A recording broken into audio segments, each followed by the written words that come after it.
Hello guys, welcome back to our channel. This is me with Mallu episode.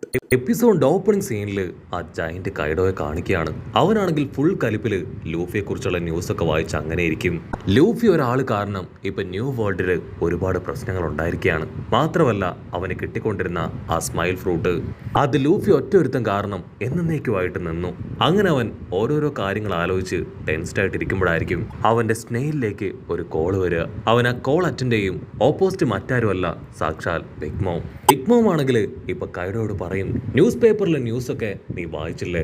അതിലുള്ളത് 30% തെറ്റായ വാർത്തയാണ്. അവൻ എന്നെ ഫൈറ്റ് ചെയ്യോ തോൽപ്പിക്കുകയോ ഒന്നും ചെയ്തിട്ടില്ല. പക്ഷെ അവൻ എന്നെ അപമാനിച്ച് എന്റെ പ്ലാനൊക്കെ തകർത്ത് ഇവിടുന്ന് രക്ഷപ്പെട്ടു പോയി. അതുകൊണ്ട് എനിക്ക് അവനെ കിട്ടിയേ പറ്റൂ. അവനിപ്പോ ആ വാനോ കിൻഡം അത് ലക്ഷ്യമാക്കിയാണ് പോകുന്നത്. ഞാൻ എത്രയും വേഗം എന്റെ ഐലാൻഡിൽ നിന്ന് ആ വാനോ കിൻഡം ലക്ഷ്യമാക്കി അവനെ പിടിക്കാനും പ്രതികാരം ചോദിക്കാനും അവിടേക്ക് എത്തുന്നതാണ്. സോ അതുവരെ നീ ലൂഫിയുടെ മേലെ കൈവെക്കാനായിട്ട് പാടില്ല. അവനോട് പ്രതികാരം ചെയ്യേണ്ടതും പകരം വീട്ടേണ്ടതും കണക്ക് ചോദിക്കേണ്ടതും എല്ലാം തന്നെ എൻ്റെ ആവശ്യവും എൻ്റെ ആഗ്രഹവുമാണ്. സോ ഞാൻ തന്നെ അത് ചെയ്യും. പക്ഷെ കൈഡോ ആണെങ്കിൽ ആ ഒരു ആവശ്യം അത് കേട്ട് ടെൻസ്ഡ് ആവുകയാണ്. എന്നെ കൊണ്ട് പറ്റില്ല, ഉറപ്പായാലും ആ ലൂഫിയെ ഞാൻ വെറുതെ വിടില്ല. നിന്നെക്കാളും പക എനിക്ക് അവനോടുണ്ട്. അവൻ കാരണം എനിക്ക് നഷ്ടപ്പെട്ടത് ചെറിയ കാര്യങ്ങളല്ല. സോ ഒരു കാരണവശാലും ആ ലൂഫിയെയും അവൻ്റെ ടീമിലുള്ളവരെയും മറ്റാർക്കും ഞാൻ വിട്ടുകൊടുക്കില്ല. എനിക്ക് തന്നെ അവനെ തല്ലിക്കൊല്ലണം. അത് കേട്ട് ബിഗ് മോം അവള് ഞെട്ടുകയാണ്. അയ്യോ വേണ്ട വേണ്ട, ദയവ് ചെയ്ത് ഞാൻ പറയുന്നത് കേൾക്ക്. എനിക്ക് അവനോട് റിവഞ്ച് ചെയ്തേ പറ്റൂ. ഈ ലോകം മുഴുവൻ ഇപ്പോ എന്നെ നോക്കി കളിയാക്കി ചിരിക്കുകയാണ്. അതെനിക്ക് തിരുത്തണം. അത് തിരുത്തണമെങ്കിൽ എന്റെ കൈകൊണ്ട് തന്നെ എനിക്ക് അവനെ കൊല്ലണം എന്ന് പറഞ്ഞ് ഇപ്പൊ കൈഡോയും ബിഗ് മോമും അവർ രണ്ടുപേരും 1-50 പറഞ്ഞ് പൊരിഞ്ഞ് തർക്കം. കൈഡോ ആണെങ്കിൽ അമ്മിനും വില്ലിനും അടുക്കില്ല. അതിന് ബിഗ് മോം അവള് ദേഷ്യപ്പെട്ട് പറയും, ഞാൻ നിനക്ക് വേണ്ടി ഒരുപാട് സഹായങ്ങൾ ചെയ്തിട്ടുണ്ട്. പക്ഷെ എനിക്ക് വേണ്ടി നീ ഈ ഒരു ഫേവർ അത് ചെയ്യാൻ തയ്യാറാവില്ല അല്ലേ? തീർച്ചയായിട്ടും ഇതിനുള്ളത് നീ അനുഭവിക്കുമെന്ന് അവൾ പറയും. അതിന് കൈഡോ ആണെങ്കിൽ അവളോട് പറയും, നിനക്കറിയില്ലേ എനിക്ക് നഷ്ടപ്പെട്ടത് വളരെ വലിയ കാര്യങ്ങളാണെന്ന്. വർഷങ്ങളായിട്ട് ആ ഡോഫ്ലമിംഗോയുടെ കയ്യിൽ നിന്ന് ഞാൻ സ്മൈൽ ഫ്രൂട്ട് വാങ്ങിക്കൊണ്ടിരിക്കുകയായിരുന്നു. അതുപയോഗിച്ചാണ് ഞാൻ എൻ്റെ ആർമിയെ ബിൽഡ് ചെയ്ത് കൊണ്ടുവന്നത്. പക്ഷെ ലൂഫിയാൻ ടീം അവര് ആ ഡോഫ്ലമിംഗോയെ തകർത്ത് ലോക്ക് ചെയ്ത് ജയിലിലാക്കി. അതിനുശേഷം ആ ഒരു വലിയ ഫാക്ടറി അതവർ നശിപ്പിച്ചു കളഞ്ഞു. നഷ്ടം അതെനിക്ക് തന്നെയാണ്. സോ അവരോട് പ്രതികാരം ചെയ്യാൻ കടപ്പെട്ടവൻ അത് ഞാനാണ്. അവിടുന്ന് അങ്ങനെ കട്ട് ചെയ്ത കൈഡോ അവൻ ന്യൂസ് കിഡിന്റെ അടുത്തേക്ക് വന്ന് അവനോട് പറയും, നിന്റെ ജനറേഷനിലുള്ള ആളുകളാണ് ഇതിനെല്ലാം കാരണം. ആ ലോയും ലൂഫിയും അവർ രണ്ടുപേരും ഇല്ലാതാക്കിയത് എൻ്റെ സ്വപ്നങ്ങളും ലക്ഷ്യങ്ങളുമാണ്. അവരൊരു കാരണവശാലും എൻ്റെ കയ്യിൽ നിന്ന് രക്ഷപ്പെട്ടു പോവില്ല. അവിടുന്ന് അങ്ങനെ കട്ട് ചെയ്ത് ഇപ്പൊ നമ്മുടെ കൈഡോ ആളാണെങ്കിൽ ബിഗ് മോമിനോട് പറയും, അവരെ കൊല്ലേണ്ടത് ഞാനാണ്. എനിക്ക് മുൻപേ അവരെ തകർക്കാനായിട്ട് ശ്രമിച്ച ആദ്യം ഞാൻ കൊല്ലാൻ പോകുന്നത് നിന്നെ ആയിരിക്കും. അത് കേട്ട് ബിഗ് മോം ആണെങ്കിൽ ഡബിൾ ഷോക്കായി അങ്ങനെ വണ്ടർ അടിച്ചിരിക്കും. ബിഗ് മോം ആണെങ്കിൽ അതിൽ തയ്യാറാവാതെ അവനോട് പറയും, ഉറപ്പായാലും അവരുടെ തല വെട്ടുക ഞാൻ തന്നെയായിരിക്കും. ഈ ഇടിയിൽ നീ ആക്സെപ്റ്റ് ചെയ്യുകയാണെങ്കിൽ എന്നും നമുക്ക് നല്ല ബെസ്റ്റ് ഫ്രണ്ട്സ് ആയിട്ടിരിക്കാം.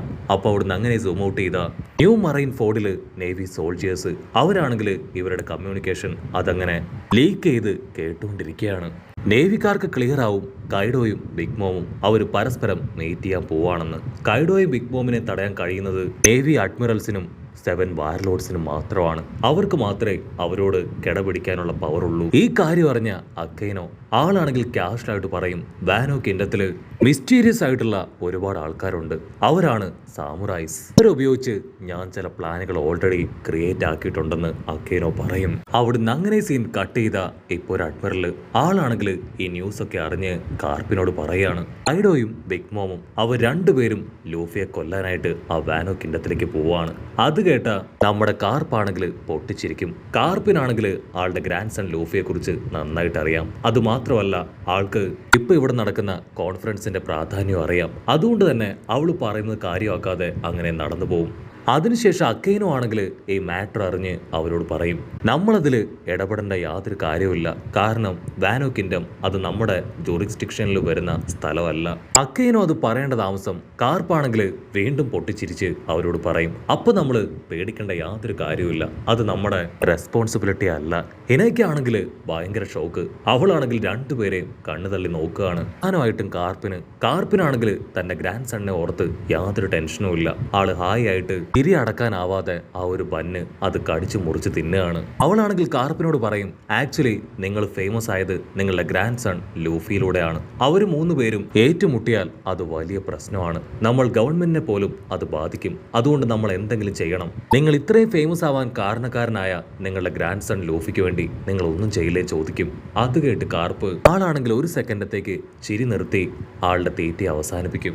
കാർപ്പാണെങ്കിൽ ശബ്ദത്തിൽ റോക്സ് എന്ന് പറയും. ആ പേര് കേൾക്കേണ്ട താമസം എല്ലാവരും ഞെട്ടാണ്. കാരണം ആ റോക്സ് അവനാണ് ഇതിനു മുൻപുണ്ടായിരുന്ന ഒരു വലിയ വില്ലൻ. കോൾഡി റോജറിന്റെ കാലത്താണ് അവന്റെ വില്ലത്തരങ്ങൾ ഒരുപാടുണ്ടായിരുന്നത്. അവനൊരു അൾട്ടിമേറ്റ് വില്ലനാണ്. ആ കാര്യമൊക്കെ നിനക്കെങ്ങനെ അറിയാന്ന് മറ്റുള്ളവർ ചോദിക്കും. അതിന് കാർപ്പാണെങ്കിൽ പ്രത്യേകിച്ച് മറുപടി ഒന്നും പറയില്ല. എനിക്ക് ആ കാര്യങ്ങളൊക്കെ നന്നായിട്ട് അറിയാം. പക്ഷെ ഒരു കാര്യം ഞാൻ നിങ്ങളോട് തീർത്തു പറയാം. ആ റോക്സിന്റെ ടീമിലുണ്ടായിരുന്നവരാണ് വൈറ്റ് ബിയേർഡ്, ബ്ലാക്ക് ബിയേർഡ്, ഐഡോ, ബിഗ് മോം എന്നിങ്ങനെ ഇപ്പൊ പ്രധാന തലവേദനയായിരിക്കുന്ന ഒരുപാട് വലിയ വലിയ വില്ലന്മാര്. അവർ തിരികെ വന്ന അത് വലിയ അപകടമാണ്. ബിഗ് മോമിനും കൈഡോയ്ക്കും ഇടയിൽ ഒരു ഡീപ്പ് കണക്ഷൻ ഉണ്ട്. ഇവിടെ ഹീന അവൾക്ക് മാത്രം ഒന്നും തന്നെ മനസ്സിലാവില്ല. ഞാൻ ചോദിച്ചത് എന്ത്, ആള് പറയുന്നത് എന്ത്. അവൾ മൊത്തത്തിൽ കൺഫ്യൂസ്ഡ് ആയിട്ട് ആളെ തന്നെ നോക്കും. കാർപ്പാണെങ്കിൽ ഇപ്പൊ എക്സ്പ്ലെയിൻ ചെയ്ത് കൊടുക്കും. ആ പാരമൗണ്ട് വാറ് അവിടെ വെച്ചാണ് എല്ലാത്തിന്റെയും തുടക്കം. ആ ഒരു വാറിലാണ് എന്റെ ഗ്രാൻഡ് സൺ നന്നായിട്ട് ഫൈറ്റ് ചെയ്ത് ഈ ലോക ശ്രദ്ധ അത് പിടിച്ചു പറ്റിയത്. അതിനുശേഷം അവന്റെ അണ്ടറിൽ പ്രധാനപ്പെട്ട ഒരുപാട് പേര് കൂടി ചേർന്നിരിക്കുകയാണ്. ഈ 2 വർഷത്തിനിടയിൽ അവൻ ഒരുപാട് ഇംപ്രൂവ്ഡ് ആയി. ബിഗ് മോമിനെ പോലും വെല്ലുവിളിച്ച് അവൻ സേഫ് ആയിട്ട് തിരികെ എത്തി. ഇതിന്റെ വളർച്ച അത് ശരിക്കും അവിശ്വസനീയമാണ്. ഈ ചെറിയ പ്രായത്തിൽ തന്നെ അവൻ ഇവിടം വരെ എത്തി. അവൻ ഇത്രയും ഡെവലപ്മെന്റ് ഉണ്ടാവുമെന്ന് ഞാൻ പോലും പ്രതീക്ഷിച്ചതല്ല. 1.5 ബില്യൺ ആണ് ഇപ്പൊ അവന്റെ ബൗണ്ടി പോലും.